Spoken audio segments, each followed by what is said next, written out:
those in positions of power strongly suspected that it was possible for them to control the whole world with the push of a button. Social engineering, folks, the analysis and automation of a society, the Harvard Project, had been very fruitful, as is borne out by the publication of some of its results in 1953, suggesting the feasibility of economic or social engineering. The Quiet War was quietly declared by the international elite at a meeting held in 1954, and the name of that group, folks, is the Bilderberg Group. Although the silent weapon system was nearly exposed 13 years later, the evolution of the new weapons system has never, ever suffered any major setbacks, because no one has ever identified that what is happening to them is being caused by any kind of a weapons system at all. Although the so-called moral issues were raised, in view of the law of natural selection, it was agreed that a nation or world of people who will not use their intelligence are no better than animals who do not have intelligence.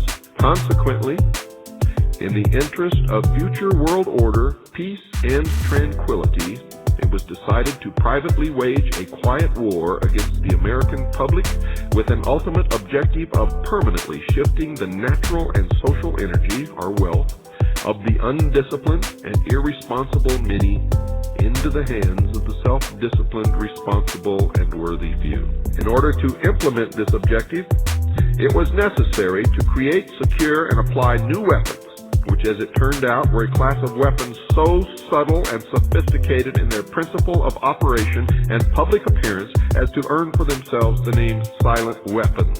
And it was quickly realized that if it was done properly, the public themselves would load the weapons and fire them for the end result of their own destruction. Folks, in order to achieve a totally predictable economy, the low-class elements of the society must be brought under total control. In effect, must be housebroken, trained, and assigned a yoke and long-term social duties from a very early age, before they have an opportunity to question the propriety of the matter. In order to achieve such conformity, the lower class family unit must be disintegrated by a process of increasing preoccupation of the parents and the establishment of government-operated daycare centers for the occupationally orphaned children. The quality of education given to the lower class must be of the poorest sort, so that the moat of ignorance isolating the inferior class from the superior class is and remains incomprehensible to the inferior class. This form of slavery, and slavery it is, to be sure, is essential to maintaining some measure of social order, peace, and tranquility for the ruling upper class. Everything that is expected from an ordinary weapon is expected from a silent weapon by its creators, but only in its own manner of junctioning. It shoots situations instead of bullets, propelled by data processing instead of a chemical reaction or explosion originating from bits of data instead of grains of gunpowder, and from a computer instead of a gun, operated by a computer programmer instead of a marksman, under the orders of a banking magnate instead of a military general. It makes no obvious explosive noises, causes no obvious physical or mental injuries, and does not obviously interfere with anyone's daily social life. Yet it makes an unmistakable noise, causes unmistakable physical and mental damage, and unmistakably interferes with daily social life. In effect, unmistakable to a trained observer. The public cannot comprehend this weapon and therefore cannot believe that they are being attacked and subdued by a weapon.